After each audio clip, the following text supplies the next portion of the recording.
Avec les problématiques liées à la sécheresse, celle de l'été dernier qui s'est prolongée cet hiver.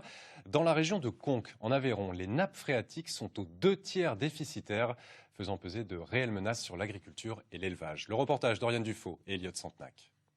Depuis l'an dernier, cet agriculteur ne peut plus compter sur le ruisseau qui alimentait jusqu'alors son exploitation.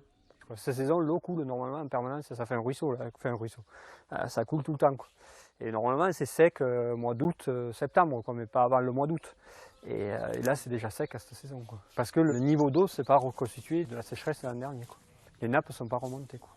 Aujourd'hui, l'éleveur doit donc utiliser le réseau d'eau de la ville pour abreuver ses cochons et ses vaches laitières. Pour réduire sa consommation d'eau potable, il a installé 2 grands réservoirs d'eau de pluie sur sa ferme d'une capacité de 120 000 litres au total. En fait, on récupère l'eau des toits, en fait, par les gouttières, et donc on la capte dans une réserve. Et cette réserve nous permet après de laver la salle de traite, en fait, tout ce qui est quai, etc., là où passent les animaux, avec cette eau-là, donc de l'eau entre guillemets non potable, quoi. Mais si la sécheresse se poursuit, partout le foin, l'herbe et le maïs viendront à manquer. Le risque, pour ce représentant de la FDSEA, c'est que les éleveurs ne puissent plus nourrir leurs animaux et finissent par réduire leur production.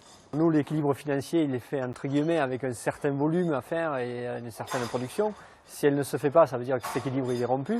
Et puis au global de ça, ça veut dire aussi moins de lait dans les rayons, moins de viande, etc. Donc voilà, les conséquences en fait peuvent être assez importantes.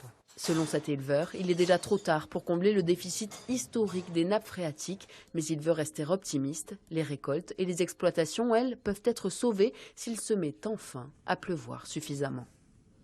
Et ce pourrait être le cas dès